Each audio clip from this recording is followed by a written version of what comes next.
Good afternoon. I'm Christine Ackerman. I'm the superintendent, and I want to thank you for joining me today, just so I could briefly go over our opening in relation to the pandemic. And please know we're going to tape this, and by sometime tonight, I'll send the webinar, the presentation that I'm sharing, and a bunch of other COVID-related information to all of our families. So let me begin by just sharing with you that yesterday at a Board of Education meeting, the board acted on and accepted our continuity of learning plan, and it has a lot of information in it on how we're going to approach the beginning of the school year related to safety and supporting students and staff who test positive for COVID. And I think for our families, probably the most important information in there. And it's much more condensed than it has been in the past because of some of the guidance that's been released recently that we are connecting our plan to. But of most important probably to our families that are watching tonight are our procedures when students are symptomatic, our procedures when students are positive, how we're going to support remote learning, and then what would happen if we would have to close our buildings, and all of our students are on remote instruction. So I just want to share with you briefly, in our planning, all of our decisions that we make are safety driven, but also with the understanding we want to go back to as normal as we possibly can.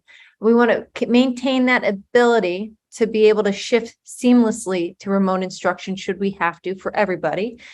We are committed to allowing our isolated students and staff who are COVID positive for days 1 through 5 to be able to access work and instruction remotely from home if they're not too sick. And we will continue to make decisions that's in the best interest of us, of our school district, based on what's happening in our community and our resources and our needs. And sometimes that's not going to align with places that are around us, and that needs to be okay.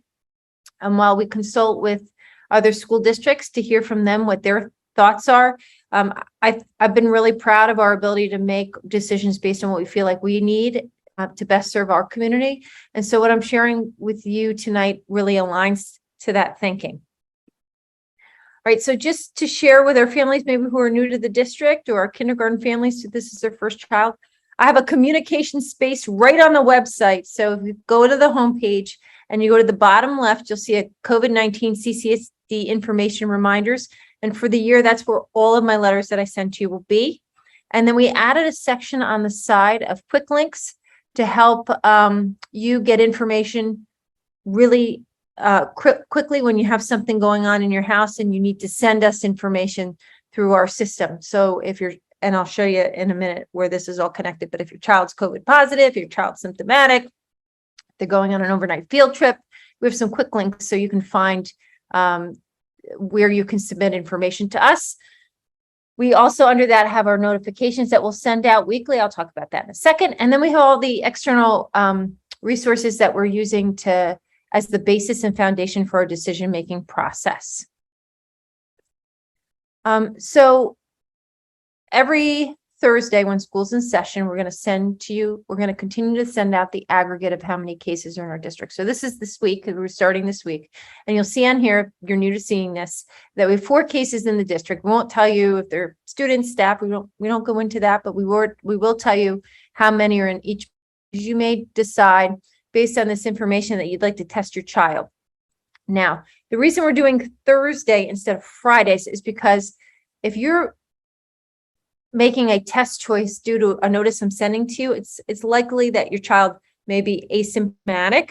And if your child tests positive, our thought process around you finding this out on Thursday rather than Friday is your child would be isolating on Friday and then Monday and Tuesday the next week. So you wouldn't be taking 3 days of a week, a chunk of a week out on remote instruction. It kind of would spread it over a 2-week period. And we thought that would be easier on our kids and on our faculty who need to be out, and would help support their return to school. Okay, now next slide. Okay, so let me just go over, this is not different from last year. Our symptomatic students and staff, although I'm talking about students for the purposes of this webinar, if we have students who are symptomatic in school, we have no other reason for that for us to attribute those symptoms to, they're going to be sent home. You have the option of having the students take 2 negative antigen tests and reporting that to us through our antigen testing system. You can see like the arrow that's reported right to it. That's on the quick link site of the website. And we'll give you the antigen test because we have a ton of them. So that your child will go home, they take a test, they're negative, they take a test in the morning, they're negative, you report the results, they come right back in the next morning. Not a problem. If it happens on the weekend, just take some tests home with you and follow that process as well. Because if they come in and let's say they have a cold and you haven't followed this process and reported to us that they're negative for COVID, we may wind up sending them home, and that would create an inconvenience for you and your family. So make sure you take enough tests for us so you have them if this happens over the weekend. And just know that if we're sending your child home, there's an easy way for you to get them back to school if they're COVID positive. And our nurses will absolutely help you with this. This is pretty smooth. It's ran very smooth for us last year. Our nurses are great and really supportive of our families. So this process is going to continue. All right, so for our COVID positive students, and this is when we have a confirmed case. If you're a parent, your child's positive, you're going to email the principal and the school nurse. And if your child is in modified JV or varsity athletics, you're going to email the athletic director.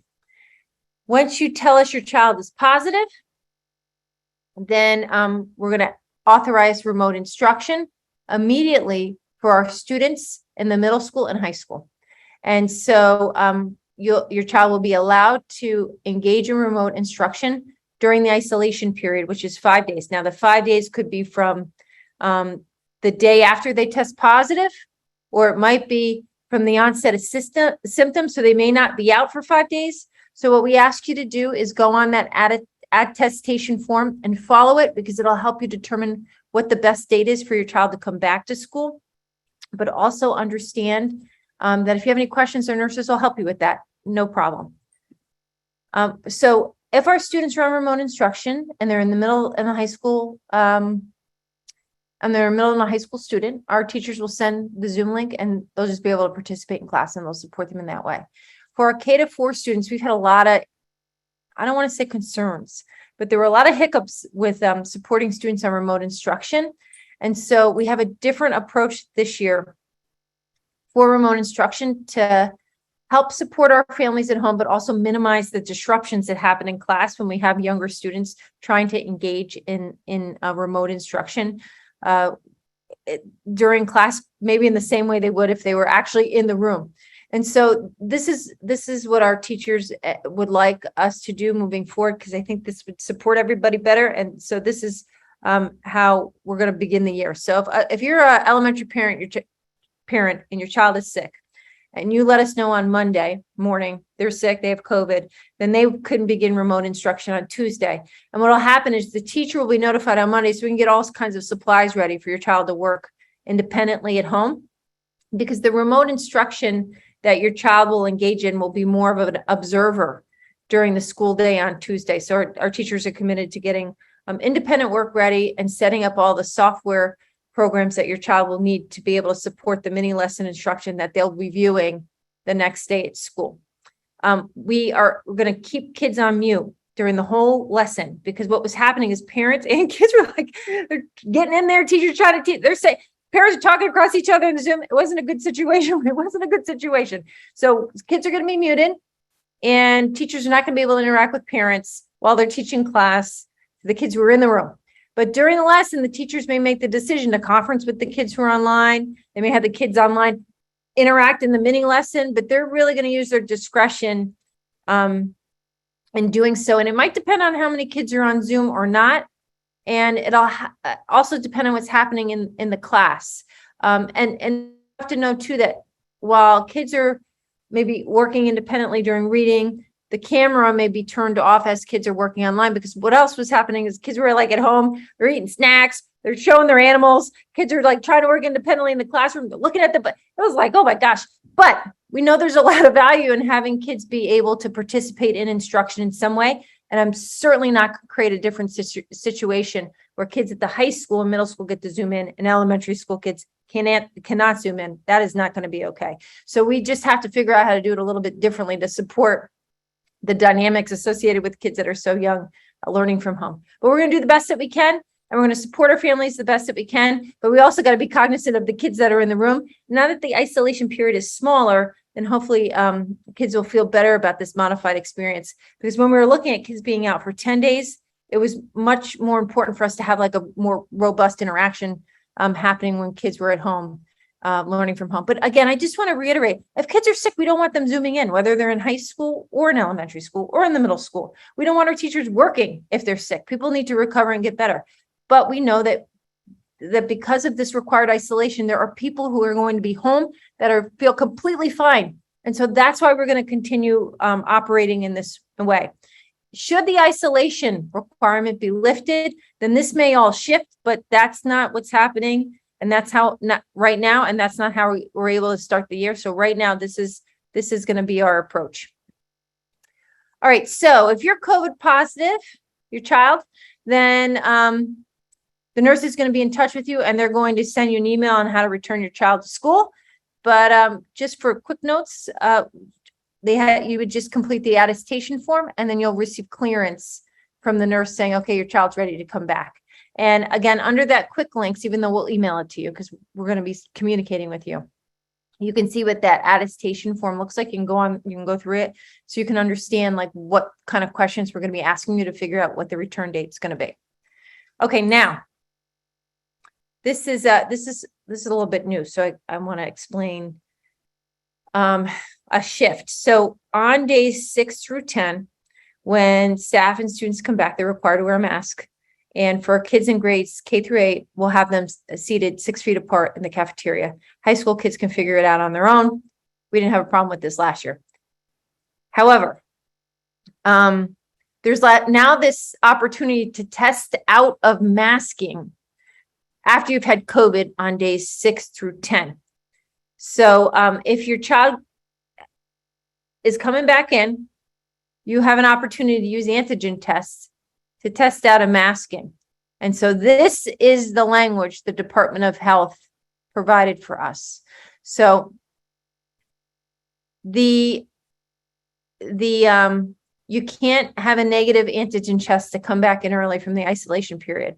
But if your child tests negative on 2 antigen tests within a 48-hour period, they do not have to have a mask on after they're COVID positive for the whole 6 through 10 day period.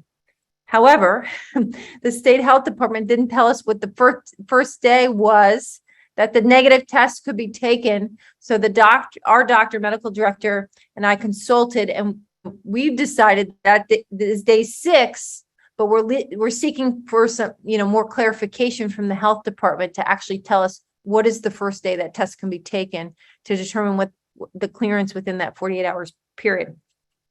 So if your child is out sick, come back on day 6, they test negative on antigen.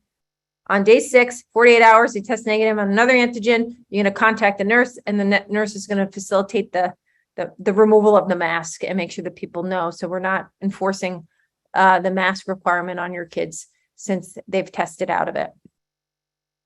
Right. So just like last year, we're doing all kinds of extra cleaning. We do cleaning anyway, but we have extra cleaning that we do because of COVID to keep our buildings as safe as possible. So we're going to continue all of those procedures moving forward, including like routine disinfecting of high touch surfaces.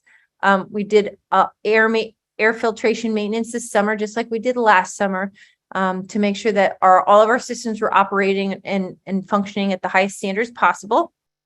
And then on transportation, we don't have any of the same protocols we had last year. It's just I want you to know that the drivers will continue to clean the buses and those high touch services more frequently.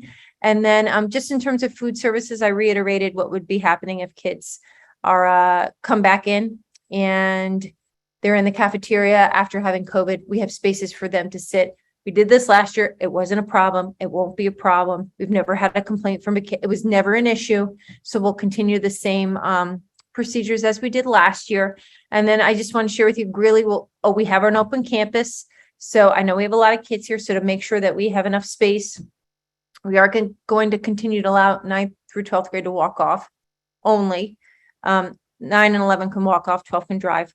And we'll make sure at lunch too that we're practicing hand hygiene with our youngest students regularly because they need help with that. All right, so just here are some procedures, just some things I want you to know. So all of our open houses will be on Zoom. We have a lot of parents attend, which is great.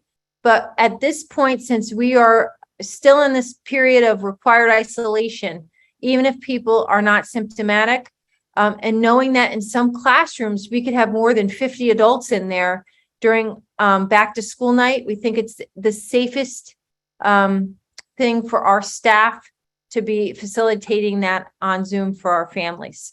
But K-6 parent conferences will be hybrid. So if you are want to come in for your conference, you can see the classroom, you can meet with the teacher, we have enough space, not a problem. Or if you're a parent who's like, I am not leaving the house yet, we can accommodate you on Zoom. We'll do that too. So those will be hybrid, but that'll be a chance for our K-6 families to get in and be able to see our buildings. We're talking about how can we create a space for our middle school and middle school and high school families to come in and see the facilities, because I know that that's important too. We're just not there yet because we just got this guidance last week that articulated that's required isolation period. So I just want to share that with you. All of our school-wide assemblies will be outside, but if like a grade wants to have an assembly inside, first grade, seventh grade, ninth grade, in the auditorium, in the cafeteria, that's completely fine. So in high school, we have overnight trips. And we've had one go out already. We were having our kids and our adults who attend that trip take an antigen test 24 hours before departure, within 24 hours of departure, just to make sure everyone's negative that hops on the bus. So we have that in place. And then we have to continue based on my conversation with our medical director, clearing students for sports who've had COVID after their annual physical with a reevaluation from their doctor. So students who are COVID positive, who are in a sport or had their physical already, need to go back to the doctor and receive medical clearance before they can return. And you would facilitate that with the athletic department. So it just, I know that kids are still struggling with the pandemic, and we recognize that, and we do a lot of work with our students about building community and supporting their emotional needs and checking in with them to see how they feel. So I just want to reiterate to you the ruler approach. We provide opportunities for kids to sit down and talk about what they're experiencing, to connect with each other, to connect with our staff, just so we can make sure we're taking care of their mental health. And these are just our initiatives that we have district-wide, but there are many other opportunities that we take advantage of throughout our different levels to help support kids in their emotional needs. Okay, so now I'm going to go into the Q&A. And so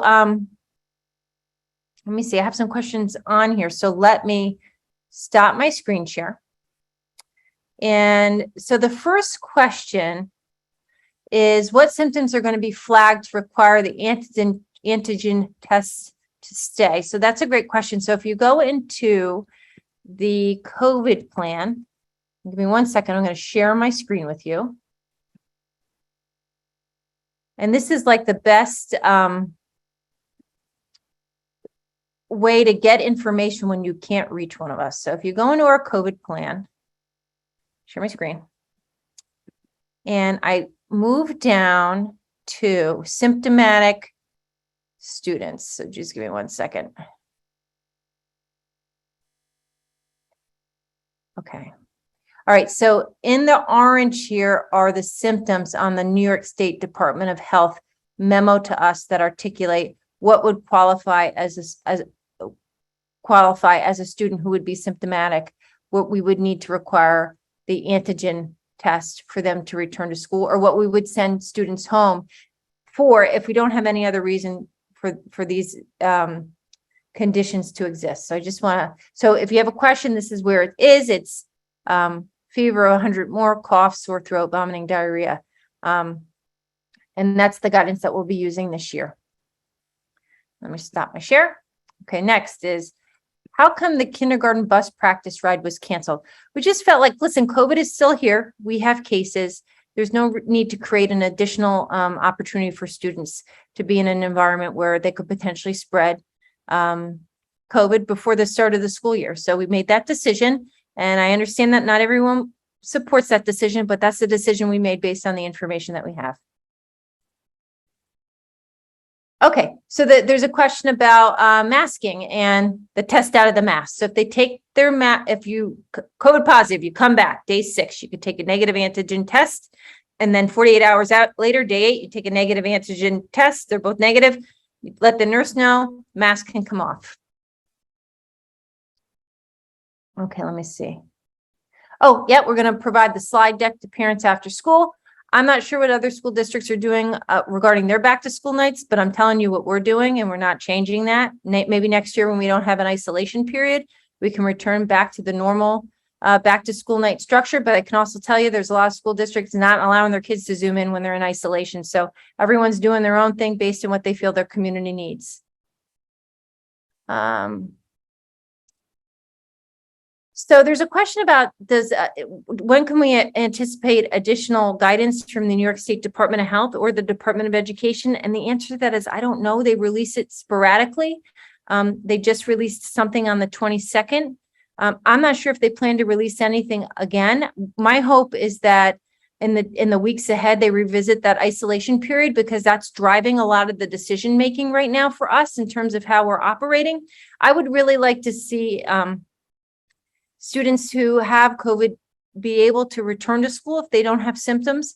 And if there has to be like another layer, like a mask or something associated with that, I'd like to see some kind of movement in that direction, because it's really hard to have kids and staff home who like have no symptoms, but those aren't decisions that are made at my level. But I will continue to advocate for some adjustment, at least I will, some adjustments to that isolation requirement, because that is really the driver behind why I'm not just saying to you, we're moving back into normal operations. The COVID plan is right on the website, and I'm going to send it out after this in a letter. So maybe in like an hour or two, you'll get the plan from me and you can click on it, but it's on the website right now under the COVID site. So all of our air filtration systems meet regulations, and we do a lot of maintenance to make sure that they're up to the standards that we would expect. And so we have there's no plans to change our air filtration system. And I think we've been successful with the system that we've been using for the past 3 years. But, we continue to look at different ways to make sure our air is fresh and clean. So I know that's not the best answer to that question, but at this time, there's no plans to upgrade our system into something different. Oh boy. So the question is like, there's this, like if your child has a runny nose, I love the way that this parent wrote this question. I would just have them take the, because that is a symptom. I would just have them do the 2 antigen tests. Just come to my office. I got thousands of them. Go to the buildings. We'll give them to you. Just have them just in case.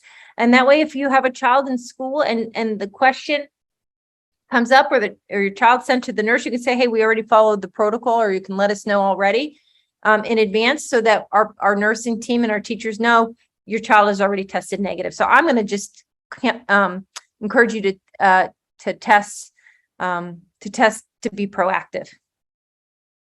Oh, so I have a question here about a parent who is wondering if we would consider allowing students who don't have COVID 6 feet apart. And the answer is, yeah, sure. Call your building principal. We did that last year. It's absolutely not a problem, except for in the high school. Kids can manage themselves in the high school. And so we won't, get in the business of where kids are sitting at Greeley. But certainly if you want your principal to have your child sit 6 feet apart at lunch because of what's going on in your home, we'll absolutely support that. That is not a problem. All right. There's a question about monkeypox. So our Westchester Health Department hasn't released any information to us, but what I can tell you, what happened before COVID when you had a communicable disease like that, and what would happen with monkeypox is if a case is reported to me from a parent, or the Department of Health reports a case to me, because doctors would report it to the Department of Health and they would call me, I'll follow what their protocols are in that moment. And so they when we're in that space, will tell me exactly what we need to do. They're not in the place right now where they're releasing general protocols to schools, because it's not widespread in our area, but that, anything can happen. So I just need you to know that if there were a monkeypox case here, I would be in contact with the Westchester Department of Health, and then they would be directing me on what to do next. The isolation period does not account for vaccination status when students and staff are COVID positive. And there are recommendations regarding quarantine that are in those Department of Health documents that I shared with you, but they're not requirements for school districts. So we're not enforcing any kind of quarantine or recommending any kind of quarantining based on exposure.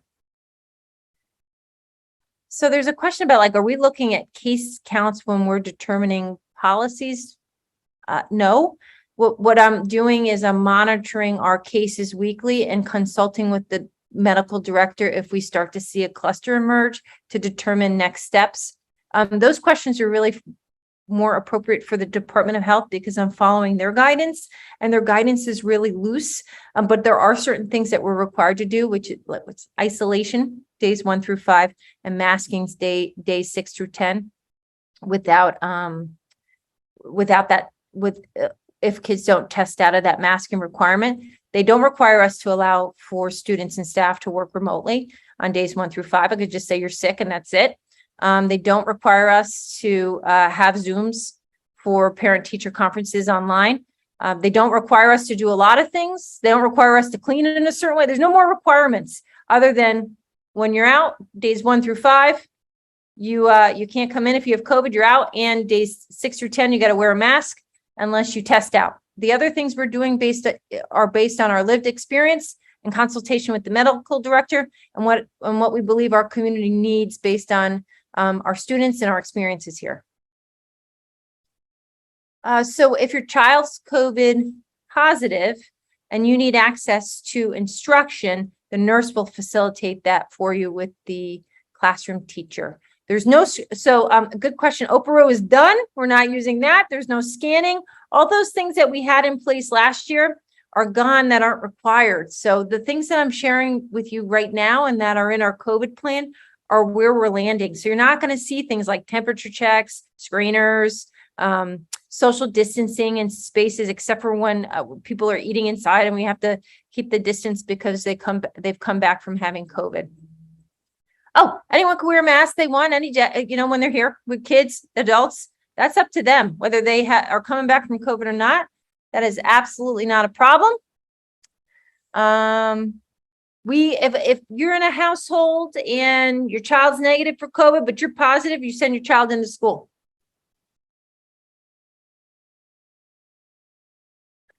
We're not, I appreciate there's some language in here about parents wanting me to strongly recommend that students wear masks. We're not going to do that. That's not a strong recommendation from the Department of Health. So I'm not going to insert my own opinion into conversations with families. But those are decisions that families need to make with their children. And so that's where we are right now in terms of how we're supporting what parents feel is in the best interest of their kids. There's like a huge range here. There's people that don't want me to do anything.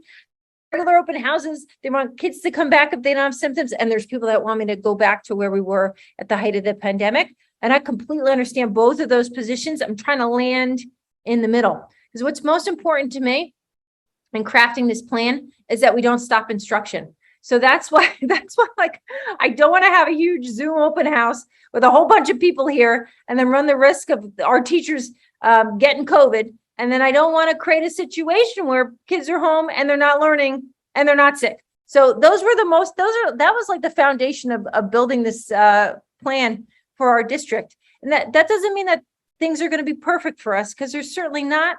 But I'm trying my best here to, based on what I know, for quarterbacking this thing from the community since 2020, where I think it kind of meets the middle of what we need in order to keep moving forward here at the pace that we are and in the best way for kids.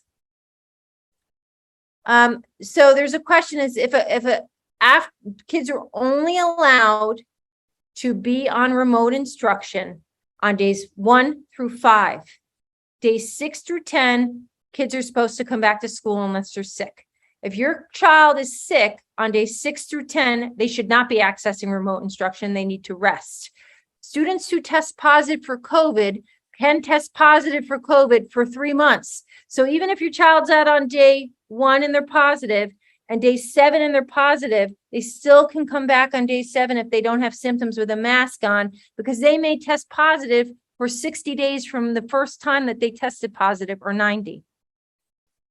We're going back to normal operations and lunch. So we are not going to, unless the principals regulated where kids sat previously, I'm certainly not. That's not in the COVID plan. So if you have questions about that, you got to call the principal, because they're making decisions on their own. And so I want to get in the business of where kids are eating lunch, unless it has to do with COVID. Okay, so there's a question like, am I going to recommend masks if we start to have high transmission rate? What you'll start to see from me, and this, which happened last year, is if we start to see like we have some high transmission rate, I'm going to start communicating with you more often. So last year when we had a bump, I started sending regular notifications, and in my notifications, I started writing some language about you may wish to have your child masked.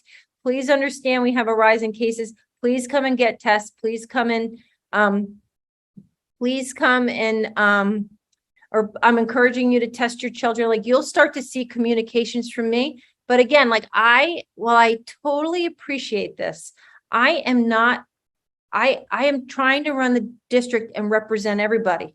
And there are people here who absolutely do not believe children should be in masks. And there are people who are absolutely should be telling all children to be in masks. I get it. I get it. I'm trying to walk like a fine line. And I think the best thing for me to do as your superintendent is to provide you the best information to make those decisions in your houses, which is why I'm committed to continuing to send notifications weekly to families to let them know what's happening in our district. We're not even open this week, and I'm letting you know that we have 4 cases so you can make a decision for Tuesday. Next Thursday, you're going to get another notice from me of how many cases we have, so you can continue to make good decisions for your family. And so that's what I'm committed to doing. And even though we're not sending out cluster notifications anymore, if I start to see it happening, because every day I got like a tracker, I got my COVID tracker, and I have every building, and I know where all the cases are. And I know if the kids are in extracurricular activities for us, not outside, but us. And I'm looking, and if I'm starting to see patterns, I'm calling our doctor and I'm talking about, okay, what are my next steps? Do I need to send something to families if they're athletes, or if they're in the theater? Do I need to test a group? Like that is, I did that all last year. I'm going to do that again. So all that's going to continue. So if there's a pocket in an elementary class and the doctor and I talk, I may be saying to you, hey, there's a pocket in your class. I'd like you to all test your kids and report to us what they're doing. I'm not going to say you have to, because we can't require testing for kids that are healthy, but I'm going to suggest it to you. So just because things seem like they're dialing back, and I know a lot of you are happy about that, that doesn't mean we're not still really focused on making sure we're keeping our community safe. Okay, so the question is like, why can't kids access remote instructions on day 6 through 10 if they're sick? Because if they're sick, they need to get better. And we don't want them on the screen learning. If they're strong enough and they're well enough to be on the screen learning, then they're well enough to come into school. So you need to put a mask on them. So that's that 1 through 5 day isolation period for kids to learn remotely, or for kids that have mild symptoms. It's not for kids that are sick. I had someone that had COVID in my world that was very sick that couldn't access learning online. This whole thing. We don't want our kids online if they don't feel well. We want them to rest. I don't want the adults working if they don't feel well. I'm not going to create an environment where kids are Zooming on day 7 of having COVID if they're sick. They need to be at the doctor, and they need to be evaluated, and they need to get better. So I'm just not doing, that's not what that isolation period and that COVID access is designed for. Okay. The only time kids can't come to school is if they themselves are testing positive. It doesn't matter if they're vaccinated or not. So if something is happening in your home and everyone's COVID positive and your child's COVID negative, they can come to school. You're going to have to make some decisions on how they're coming to school, whether or not they're going to have a mask on or not, but they are still able to come in, and you should test them before they come in. And I'm sure our families will do that, because you're really responsible. Okay, so the question is, if my child tests positive for COVID on Wednesday, and let's say they're asymptomatic, then Thursday is day 1. The test day is 0. And then you count 5 days from there. So they're home on Thursday, Friday, Saturday, Sunday, Monday. They come back on Tuesday. If your child tests positive on Wednesday, but they had symptoms on Tuesday, then Wednesday's day 1. So then it's Wednesday, Thursday, Friday, Saturday, Sunday, they come back on Monday. But if you can't figure it out, it's okay. It could be kind of confusing. Just get on that attestation form and it's so clear, but then you could certainly just call the nurse and the nurse will help you. All right. I think I got to all the questions. If there's any last ones, you put them in there. But listen, we're here. We're here all the year long. We're ready to help. We always answer emails. We get back to you, principals. At this point, we're like COVID educational experts, and we're here to help. We're here to problem solve.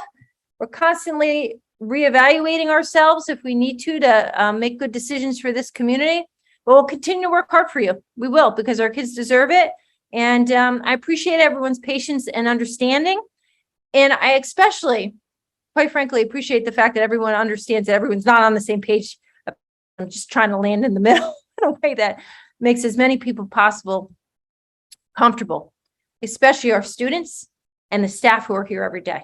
And I'm trying to keep schools open and everyone in school as long as I can. And so I'm hoping that there is a way for us to move forward where there's not this isolation requirement, because at that point, then we'll probably be making some different decisions around remote and how we're going to support families, because then kids can come to school if they don't feel sick. And so, all right. So I have one final question here. So there's a question about like, well, what if I'm just not comfortable with my child to come to school? Then you should call Jamie Ellman and we could talk about whether or not it makes sense for your child to access services through EduSeer, which is an online program, which not many of our families chose to exercise that option last year, but it's certainly a discussion that we can have with you, which would mean you're no longer in our classes or working with our teachers, but we're contracting through BOCES with an agency to provide instruction for your child during this time period. And listen, based on what's going on in your home, that might make sense, but we have a process for that involves our medical director. But you can certainly call her and she can help you with that. And then finally, yes, we have antigen tests. So we're not open tomorrow. The district's closed, but we have them so you can come and get them. If you listen, I'm going to be here for about 45 more minutes at the district office. Just ring the bell. I will put them down there and I can give you a whole bunch. So if you need them today, you can come here and get them now. If not, you can stop at the security guard in the morning on Tuesday or in the afternoon or any point during the day in any of our buildings, and we'll give you what you need. Okay, so thank you, everyone. I appreciate you coming. I appreciate you being here. And again, we're going to send out a whole bunch of information by the end of the day today. And we are so looking forward to welcoming everybody back on Tuesday. I can't even tell you. So thanks for sending your kids with us. And thank you for trusting us. We really appreciate it. All right, have a good weekend. And again, thank you.